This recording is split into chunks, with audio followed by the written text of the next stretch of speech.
Hi students, 12th standard accountancy, chapter 6, illustration sum number 16, question read பண்றேன். Mani, Rama and Devan are partners in a firm sharing profits and losses in the ratio of 4:3:3. Their balance sheet as on 31 March 2019 is follows. So, இங்க balance sheet கொடுத்துருக்காங்க. கவனிங்க, மணி, ரமா, தேவன் 3 பேருமே பார்ட்னர்ஸாக இருக்காங்க ஒரு ஃபர்மில். அவங்களுடைய profit and losses எந்த ரேஷியோவில் ஷேர் பண்ணிக்கிறாங்க? 4:3:3 இந்த ரேஷியோவில் ஷேர் பண்ணிக்கிறாங்க.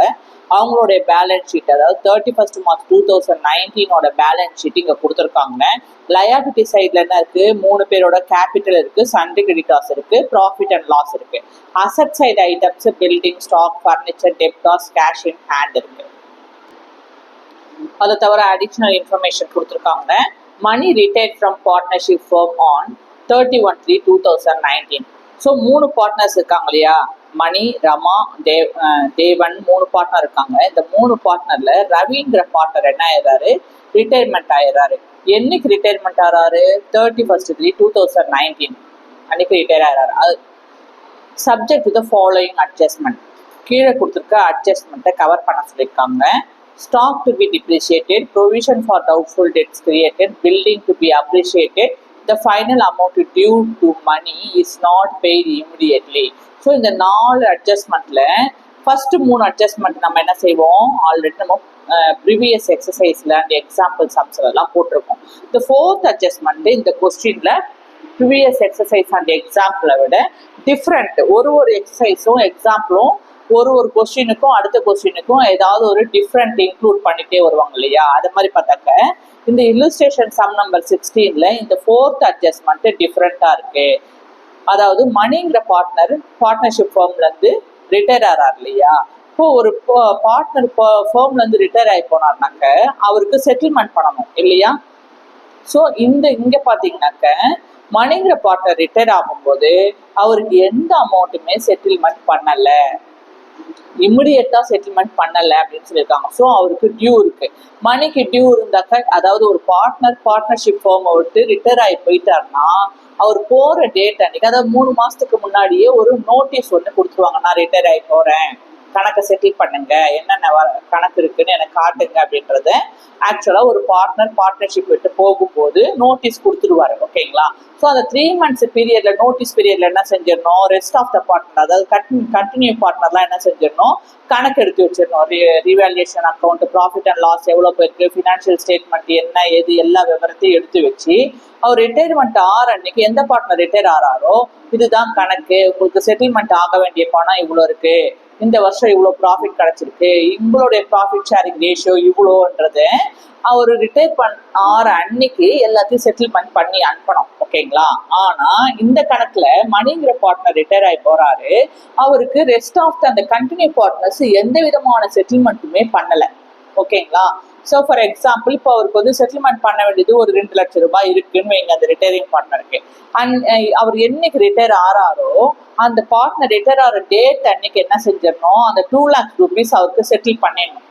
ஓகேங்களா? ஏன்னா அவர் வந்து கேபிட்டல் இன்வெஸ்ட் பண்ணியிருக்காரு, அவருடைய உழைப்பை கொடுத்துருக்காரு, அவருடைய டேலண்ட்டை கொடுத்துருக்காரு, ஸ்கில் கொடுத்துருக்காரு, மார்க்கெட்டிங் பண்ணியிருக்காரு. ஓகேங்களா? குட்வில் அவரால் கம்பெனிக்கு வந்திருக்கு. இது எல்லா கணக்கு வழக்கையுமே பார்க்கணும். ரிவல்யூஷன் ஆஃப் அசட்ஸ் எல்லாமே பார்க்கணும். ஓகேங்களா? பார்த்து அவர் செட்டில்மெண்ட் அவர் ரிட்டையர் ஆகிற அன்னைக்கு அதை கொடுக்கணும். இந்த கணக்கு பிரகாரம் கொடுக்கல. ஸோ கொடுக்கலன்னா இப்போ 2 லட்சம் ரூபாய் மணிக்கு கொடுக்க வேண்டியது இருக்கு. ஓகேங்களா? எல்லா கணக்கு வழக்கம் அவங்க கொடுக்கல. அப்ப என்ன ஆயிடுது? மணி வந்து பார்ட்னர்ஷிப் விட்டு ரிட்டையர் ஆயிடுறாரா? அப்போ என்ன ஆயிடுது? மணிக்கு தர வேண்டிய பணம் டியூ ஆயிடுது. அதாவது ரெஸ்ட் ஆஃப் த பார்ட்னர் இருக்காங்க இல்லையா, அந்த கண்டினியூ பார்ட்னர் அவங்க மணிக்கு கடன்காரர்களா ஆயிடுறாங்க. ஏன்னா அவர் தான் பார்ட்னர்ஷிப் விட்டு விலகிட்டாரே இல்லையா?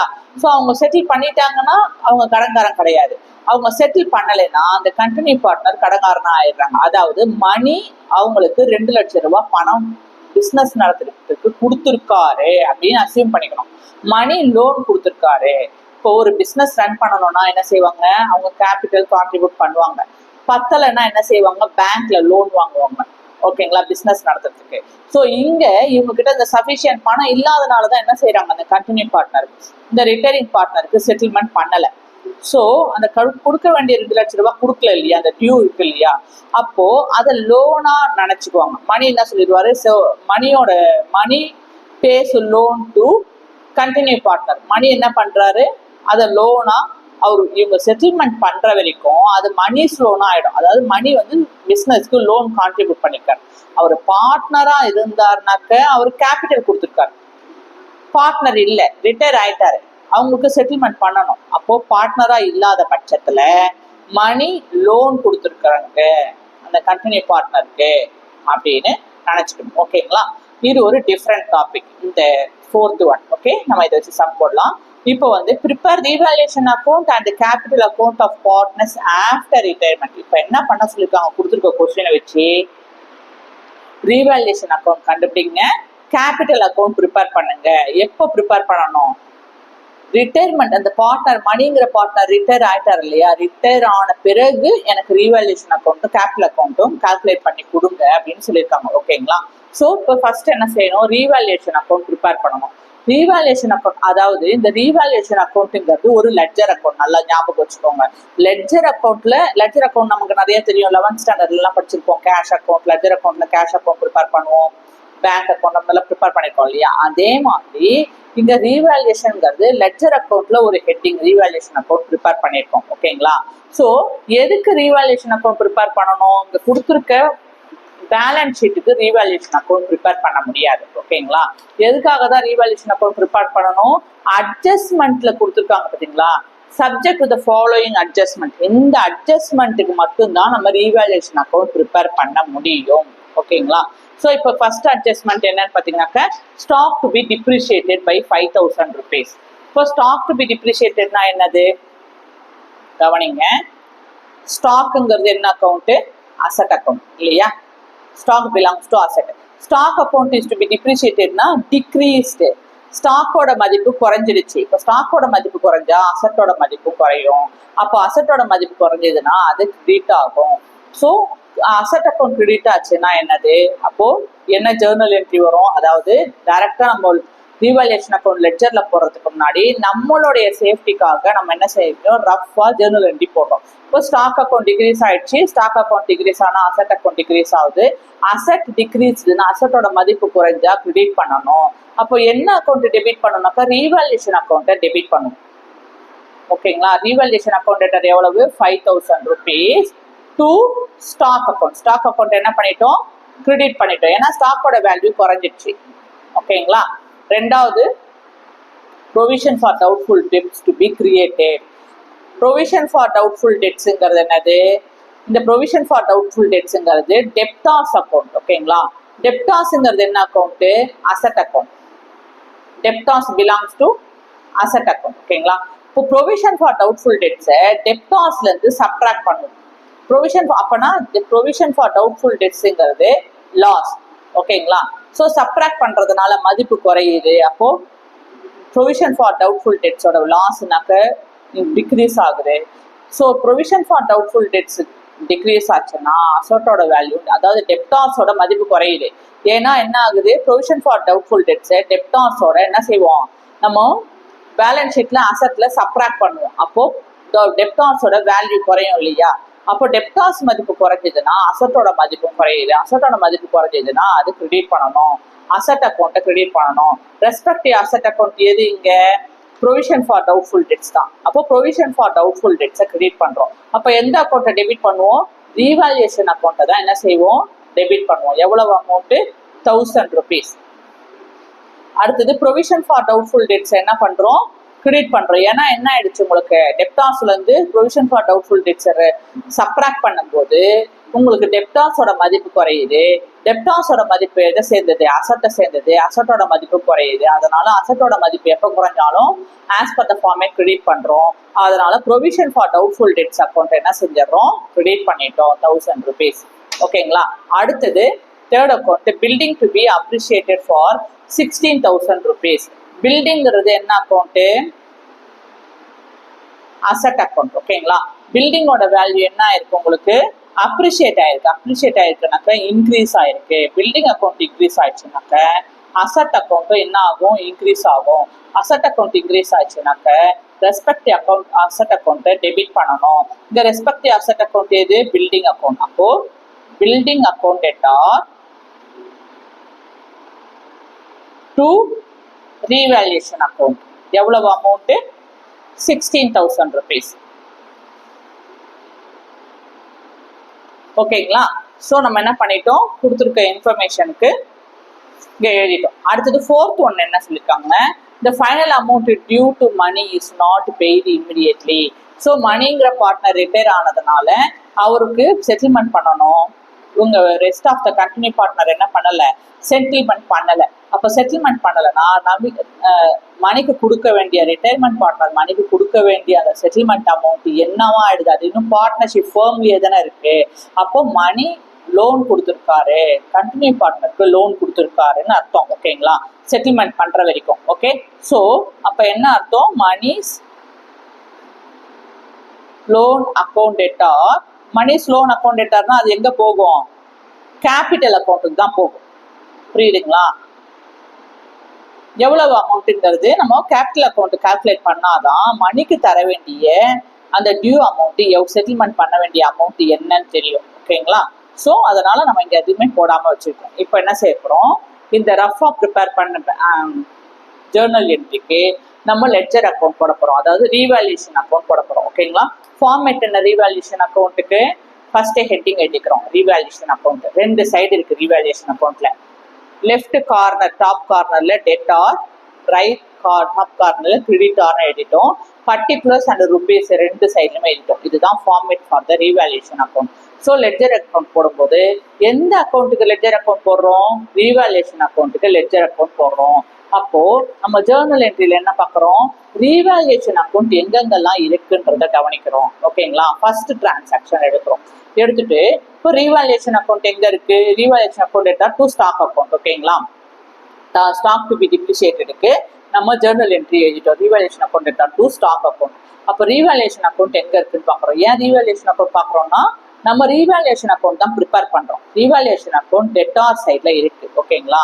அப்ப நம்ம என்ன செய்வோம், ரீவேல்யூஷன் அக்கௌண்ட் டெட்டார் சைட்ல போயிட்டு ஆப்போசிட் அக்கௌண்ட் என்ன இருக்கோ அதான் எழுதுறோம். ஸோ ரீவேல்யூஷனுடைய ஆப்போசிட் அக்கௌண்ட் என்னது, ஸ்டாக் அக்கௌண்ட். ஏன் ஆப்போசிட் அக்கௌண்ட் எழுதுறோம்னா, ரீவேல்யூஷன் அக்கௌண்ட்லயே போயிட்டு ரீவேல்யூஷன் எழுதக்கூடாது. புரியுதுங்களா? ஸோ அதோட ஆப்போசிட் அக்கௌண்ட் தான் எழுதணும். ஆனா ரீவேல்யூஷன் அக்கௌண்ட் எங்க இருக்குன்னு பாக்குறோம், எங்க இருக்கோ அந்த சைடு போய் தான் நம்ம ஆப்போசிட் அக்கௌண்ட் எழுதுறோம். ஸோ ரீவேல்யூஷன் அக்கௌண்ட் டெட்டார் சைட்ல இருக்கிறதுனால ரீவேல்யூஷன் அக்கௌண்ட் டெட்டார் சைடு போயிட்டு opposite account to stock account 5,000 rupeesன்னு எழுதிட்டோம். ஸோ ஃபர்ஸ்ட் அக்கௌண்ட் என்டர் பண்ணியாச்சு. ரெண்டாவது provision for doubtful debts created 1,000 rupeesன்னு அட்ஜஸ்ட்மெண்ட்ல கொடுத்துருக்காங்க. இங்க ரீவேல்யூஷன் அக்கௌண்ட் ரெண்டாவது டிரான்சாக்ஷன்ல எங்க இருக்கு, டெபிட் சைட்ல இருக்கு. அப்ப என்ன செய்யறோம், ரீவேல்யூஷன் அக்கௌண்ட் டெபிட் சைட்ல போயிட்டு debtor side, revaluation debtor side போயிட்டு ஆப்போசிட் அக்கௌண்ட் என்ன இருக்கு, ப்ரொவிஷன் ஃபார் டவுட்ஃபுல் டெட்ஸ். அப்போ டு ப்ரொவிஷன் ஃபார் டவுட்ஃபுல் டெட்ஸ்னு 1,000 rupees எழுதிட்டோம். மூணாவது transaction building to be appreciated by 16,000 rupeesன்னு அட்ஜஸ்ட்மெண்ட்ல கொடுத்தாங்க இல்லையா. மூணாவது டிரான்சாக்ஷன்ல ரீவேல்யூஷன் அக்கௌண்ட் எங்க இருக்குன்னு பாக்குறோம். ரீவேல்யூஷன் அக்கௌண்ட் கிரெடிட்ல இருக்கு, பில்டிங் அக்கௌண்ட் டெபிட்ல இருக்கு. ஓகேங்களா? ரீவேல்யூஷன் அக்கௌண்ட் எங்க இருக்கு, கிரெடிட் சைட்ல இருக்கு. அப்ப நம்ம என்ன செய்யறோம், ரீவேல்யூஷன் அக்கௌண்ட் கிரெடிட் சைட்ல போயிட்டு இதோட ஆப்போசிட் என்னது, பை பில்டிங் அக்கௌண்ட் 16,000 rupeesன்னு என்டர் பண்ணிட்டோம். ஸோ என்னென்னலாம் அட்ஜஸ்ட்மெண்ட்ல கொடுத்துருக்காங்களோ ரீவேல்யூஷன் ரிலேட்டடா அது எல்லாமே ரீவேல்யூஷன் அக்கௌண்ட் என்டர் பண்ணிட்டோம். ஃபோர்த் அக்கௌண்ட் ரீவேல்யூஷன் ரிலேட்டட் கிடையாது, இது கேபிட்டல் அக்கௌண்ட் சம்மந்தப்பட்டது, அதனால இது ரீவேல்யூஷன் அக்கௌண்ட்ல வராது. ஓகேங்களா? ஸோ இப்போ என்ன பண்ண போறோம், டோட்டல் போட போறோம். எப்படி டோட்டல் கண்டுபிடிப்போம், எந்த சைடு அதிகமா இருக்கு, டெபிட் சைடா கிரெடிட் சைடான்னு பார்ப்போம். ஸோ எந்த சைட்ல அதிகமா இருக்கோ அந்த சைட்ல தான் டோட்டலா நம்ம அசியூம் பண்ணிட்டோம். ஓகேங்களா? டெபிட் சைட்ல இப்போ ஃபர்ஸ்ட் எடுத்துட்டோம்னா 5,000 + 1,000 6,000 rupees இருக்கு. கிரெடிட் சைட்ல 16,000 rupees இருக்கு. ரெண்டு பக்கமும் கம்பேர் பண்ணும்போது எது அதிகமா இருக்கு, கிரெடிட் சைடு மதிப்பு தான் அதிகமா இருக்கு. ஸோ அந்த 16,000 அதிகமான மதிப்பையே டோட்டலா கன்சிடர் பண்ணி 16,000 rupeesன்னு கோடு போட்டு எழுதிட்டோம். இந்த சேம் 16,000 ருபீஸை அதே நேர்கோட்டில் சேம் லைனில் என்ன செய்கிறோம், டெபிட்லையும் அவுட்டர் அமௌண்ட் காலத்தில் 16,000 ருபீஸ்னு என்ட்ரு பண்ணிடுறோம். டபுள் லைன் ட்ரா பண்ணிட்டோம். ஸோ டோட்டல் கண்டுபிடிச்சிட்டோமா? டோட்டல் கண்டுபிடிச்சிட்ட அப்புறம் இப்போ பேலன்சிங் ஃபிகர் கண்டுபிடிக்கணும். இப்போ கிரெடிட் சைடில் டோட்டல் கிடைச்சதுன்னா டெபிட் சைடில் தான் பேலன்சிங் ஃபிகர் கிடைக்கும். புரியுதுங்களா? டெபிட் சைடில் டோட்டல் போட்டோம்னா கிரெடிட் சைடில் தான் பேலன்சிங் ஃபிகர் கிடைக்கும். ஸோ இந்த ரூல்ஸ் பிரகாரம் நமக்கு டோட்டல் எங்கே கிடைச்சிது, எங்கே அதிகமான வேல்யூ இருக்குது, கிரெடிட் சைடில் தான். அப்போ பேலன்சிங் ஃபிகர் எங்கே கிடைக்கும், டெட்டார் சைடில், அதாவது ப்ராஃபிட். ஓகேங்களா? ட்ரேடிங் அக்கௌண்ட்டை ஞாபகம் வச்சுக்கோங்க. இப்போ டோட்டல் கிரெடிட்ல கிடைச்சதுன்னா ப்ராஃபிட் ஆன் ட்ரேடிங் அக்கௌண்ட் டெட்டார்ல கிடைக்கும் இல்லையா, இங்க ப்ராஃபிட் ஆன் ரீவாலுவேஷன் அக்கௌண்ட் டெபிட்ல கிடைக்குது. புரிஞ்சுச்சிங்களா கான்செப்ட்? ஸோ நம்ம என்ன செய்யறப்போ சப்ட்ராக்ட் பண்ண போறோம். டெட்டார் சைடு டோட்டல்ல இருந்து கிரெடிட்டார் சைடு டோட்டல்ல சப்ட்ராக்ட் பண்ண போறோம். 5,000 + 1,000 எவ்வளோ, 6,000 ருபீஸ். 6,000 ருபீஸ் 16,000ல சப்ட்ராக்ட் பண்ணா எவ்வளோ கிடைக்குது, 10,000 ருபீஸ் நமக்கு கிடைச்சிருக்கு. இந்த 10,000 ருபீஸ் நமக்கு என்ன கிடைச்சிருக்கு, ப்ராஃபிட் கிடைச்சிருக்கு. ப்ராஃபிட் ஆன் ரீவேல்யூஷன் எவ்வளவு, 10,000 ருபீஸ். டெபிட் சைடில் டோட்டல் வந்து கிரெடிட் சைடில் இப்போ பேலன்சிங் ஃபிகர்னா லாஸ் ஆன் ரீவேல்யூஷன் அக்கௌண்ட். நல்லா ஞாபகம் வச்சுக்கோங்க. இந்த கணக்கில் நம்ம கிரெடிட் சைடில் டோட்டல் கிடைச்சிருக்கு. அதனால ப்ராஃபிட் ஆன் ரீவேல்யூஷன் அக்கௌண்ட் எவ்வளவு ரூபாய், 10,000 ருபீஸ் கிடைச்சிருச்சிங்களா?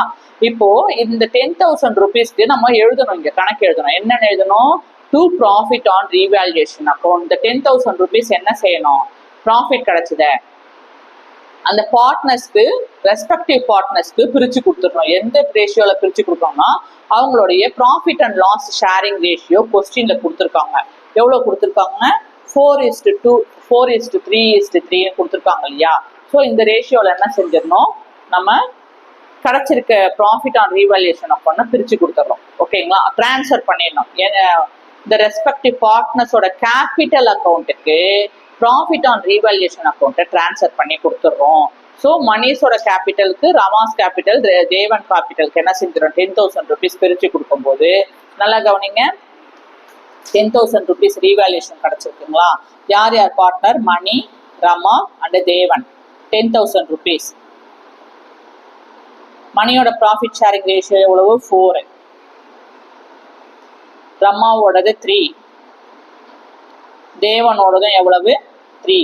அப்போ 4:3:3 இருக்குங்களா? எல்லாத்தையும் என்ன செய்யணும், ஆட் பண்ணணும். 4 + 3 7, 7 + 3 எவ்வளவு, 10. இந்த 10ங்கிற டோட்டல் ரேஷியோ, ப்ராஃபிட் ஷேரிங் ரேஷியோவை டினாமினேட்டர்ல என்ட்ரு பண்ணணும். நியூமரேட்டர்ல என்ன ரேஷியோ கொடுத்துருக்காங்களோ அவங்களுக்கு நேராக அந்த ரேஷியோவை எழுதிடணும். ஓகேங்களா? டினாமினேட்டர்ல கொடுக்கப்பட்ட எல்லா ரேஷியோவும் ஆட் பண்ணி வர்ற மொத்த அமௌண்ட், மொத்த ரேஷியோவை டினாமினேட்டர்ல என்ட்ரு பண்றோம். என்ட்ரு பண்ணிட்டு இப்போ கேன்சல் பண்றோம். 1010 கேன்சல் ஆயிடுச்சு. 1000 × 4 சார் எவ்வளவு, 4,000 ருபீஸ். அதே போல 00 கேன்சல் ஆயிடுச்சு. 1000 × 3 சார் எவ்வளவு, 3,000 ருபீஸ். இந்த 0க்கு இந்த 0 கேன்சல் ஆயிடுச்சு. 1000 × 3 சார் சேம் 3,000 ருபீஸ். அப்போ ப்ராஃபிட் ஆன் ரீவேல்யூஷன் என்ன பண்ணிட்டோம், மணியோட கேபிட்டல் அக்கௌண்ட் 4,000 ருபீஸ், ரமாவோட கேபிட்டல் அக்கௌண்ட் 3,000 ருபீஸ் அண்டு தேவனோட கேபிட்டல் அக்கௌண்ட்டுக்கு 3,000 ருபீஸ்ன்னு நம்ம என்ன செஞ்சிட்டோம், ப்ராஃபிட் ஷேரிங் ரேஷியோவில் அவங்களோட கேபிட்டல் அக்கௌண்ட்டுக்கு ட்ரான்ஸ்ஃபர் பண்ணி கொடுத்துட்டோம். ஓகேங்களா? ஸோ நம்ம என்ன கண்டுபிடிச்சிட்டோம், ரீவேல்யூஷன் அக்கௌண்ட் ப்ரிப்பேர் பண்ணிட்டோம். இப்போ என்ன பண்ண போகிறோம், அடுத்தது கேபிட்டல் அக்கௌண்ட் ப்ரிப்பேர் பண்ண போகிறோம். கேபிட்டல் அக்கௌண்ட் எப்படி ப்ரிப்பேர் பண்ணுவோம், ஃபர்ஸ்ட்டு ஹெட்டிங் எழுதிப்போம். ஹெட்டிங் என்னது, கேபிட்டல் அக்கௌண்ட். 2 சைடு இருக்கு, debtor side and creditor side. 2 கார்னர்லையும் மேலே எழுதிட்டோம். 2 சைட்லையுமே பர்டிகுலர்ஸ் ரெஸ்பெக்டிவ் பார்ட்னர்ஸோடைய நேம், மணி, ரமா, தேவா. ஓகேவா? மணி, ரமா, தேவன்ட்டு 2 சைடுமே எழுதிட்டோம். ருபீஸ் கண்டிப்பாக எழுதணும். ஸோ இதுதான் கேபிட்டல் அக்கௌண்ட்டோடைய ஃபார்மேட். கேபிட்டல் அக்கௌண்ட் எப்போ ஸ்டார்ட் பண்ணாலும் ஓப்பனிங் பேலன்ஸோட கேபிட்டல் அக்கௌண்ட்டோட தான் ஸ்டார்ட் பண்ணணும். Opening balance of capital account எப்போவுமே எந்த பக்கம் வரும், கிரெடிட் சைடில் வரும். எங்கேருந்து opening balance of capital account எழுதணும்னா அவங்க கொஸ்டின்ல பேலன்ஸ் ஷீட்ல கொடுத்துருப்பாங்க பாருங்க, லயபிலிட்டி சைடில் கேபிட்டல். இதுதான் ஓப்பனிங் பேலன்ஸ் ஆஃப் கேபிட்டல். மணியோட, ரமாவோடது, தேவனோடது 50,000 50,000 50,000 கொடுத்துருக்காங்களா, இதுதான் opening balance. So capital account ஆரம்பிக்கும் போதே ஓப்பனிங் பேலன்ஸ் தான் ஆரம்பிக்கிறோம். என்னன்னு எழுதுவோம், கிரெடிட் சைடில் தான் ஓப்பனிங் பேலன்ஸ் வரும். As per the format by balance brought down. Brought டவுன்னா என்னன்னு சொல்லி கொடுத்துருக்கேன் உங்களுக்கு, ஓப்பனிங் பேலன்ஸ் ஆஃப் கேபிட்டல் அந்தந்த அக்கௌண்ட்டுக்கு ஏற்ற மாதிரி மாறும். ஓகே, இங்க கேபிட்டலோடைய ஓப்பனிங் பேலன்ஸ் 50,000 50,000 50,000 ரெஸ்பெக்டிவ் பார்ட்னரோட காலம்ல என்ட்ரு பண்ணிட்டோம். ஓகேங்களா, எப்போ ஓப்பனிங் பேலன்ஸ் எழுதினாலுமே அதுக்கு அடுத்த அக்கௌண்ட் என்னதான் எழுதணும், ரீவேல்யூஷன் அக்கௌண்ட் தான் எழுதணும். நல்லா ஞாபகம் வச்சுக்கோங்க. ஓப்பனிங் பேலன்ஸ் ஆஃப் கேபிட்டல் அக்கௌண்ட்டுக்கு அடுத்து என்ன வரணும், ரீவேல்யூஷன் அக்கௌண்ட். ப்ராஃபிட்டா இருந்தாலும் லாஸா இருந்தாலும் ரீவேல்யூஷன் அக்கௌண்ட். இப்போ ரீவேல்யூஷன் அக்கௌண்ட்டுக்கு நம்ம என்ன பண்ணணும், இங்க கேபிட்டல் அக்கௌண்ட் போடுறதுக்கு முன்னாடி ரீவேல்யூஷன் அக்கௌண்ட் ப்ராஃபிட் கிடைச்சது இல்லையா ரீவேல்யூஷன் அக்கௌண்ட்ல, அதை என்ன பண்ணிட்டோம், ரெஸ்பெக்டிவ் பார்ட்னர்ஸோடைய கேபிட்டல் அக்கௌண்ட்டுக்கு டிரான்ஸ்ஃபர் பண்ணிட்டோமா, இதுக்கு ஒரு ஜேர்னல் என்ட்ரி வரும். இப்போ ரீவேல்யூஷன் அக்கௌண்ட் ப்ராஃபிட் எங்க கிடைச்சது, டெட்டார் சைட்ல கிடைச்சது இல்லையா, அப்போ நம்ம என்ன ஜேர்னல் என்ட்ரி எழுதுவோம், அதுக்கு 5th ஒன்னு ரீவேல்யூஷன் அக்கௌண்ட் டெட்டா எவ்வளவு 10,000 rupees டு ரெஸ்பெக்டிவ் பார்ட்னர் யாரு, மணி, அடுத்தது யாரு, ரமா, அடுத்தது யாரு, டு தேவாஸ் கேபிட்டல் அக்கௌண்ட். ஓகேங்களா, இது என்ன பண்ணிடுறோம், இம்மிடியட்டா டிரான்ஸ்ஃபர் பண்ணிடுவோம். எவ்வளவு கிடைச்சது 4,000 rupees, அடுத்தது 3,000 rupees, அடுத்தது 3,000 rupees. இது ரஃபா நம்ம சும்மா எழுதி வச்சுக்கிறோம். உங்களுக்கு ப்ராஃபிட் எந்த சைடு கிடைச்சது, ரீவேல்யூஷன் அக்கௌண்ட் டெட்டார் சைட்ல கிடைச்சதுங்களா, அந்த ப்ராஃபிட் ஆன் ரீவேல்யூஷன் அக்கௌண்ட்டை இமிடியேட்டா யாருக்கு டிரான்ஸ்ஃபர் பண்ணீங்க, ரெஸ்பெக்டிவ் பார்ட்னர்ஸ்க்கு டிரான்ஸ்ஃபர் பண்ணீங்களா, அப்போ என்ன ஜேர்னல் வரும், revaluation account debtor to respective partners capital account, இதுதான் ஜேர்னல். இப்போ பாத்தீங்கன்னா இப்போ கேபிட்டல் அக்கௌண்ட் எங்க இருக்கு, ரெஸ்பெக்டிவ் பார்ட்னர் கிரெடிட் சைட்ல இருக்கு இல்லையா. இப்போ கிரெடிட் சைட்ல இருந்ததுன்னா கேபிட்டல் அக்கௌண்ட்டுடைய கிரெடிட் சைடுக்கு போயிட்டு ஆப்போசிட் அக்கௌண்ட் எழுதணும். ஆப்போசிட் அக்கௌண்ட் என்னது, ரீவேல்யூஷன் அக்கௌண்ட். ஓகேங்களா, ஸோ இங்க என்ன செய்யறோம், நம்ம கேபிட்டல் அக்கௌண்டோட கிரெடிட் சைடு போயிட்டு opposite account by revaluation account. ஓகேங்களா, இன்னொரு க்ளூ தரேன் உங்களுக்கு, ரீவேல்யூஷன் அக்கௌண்ட் ப்ராஃபிட் கிடைச்சதுன்னா கேபிட்டல்ல கிரெடிட் சைட்ல என்ட்ரி பண்ணோம். ரீவேல்யூஷன் அக்கௌண்ட் லாஸ் கிடைச்சதுன்னா, அதாவது கிரெடிட் சைட்ல கிடைச்சதுனாக்க நீங்க கேபிட்டல் அக்கௌண்ட் டெட்டார் சைட்ல என்ட்ரி பண்ணணும்.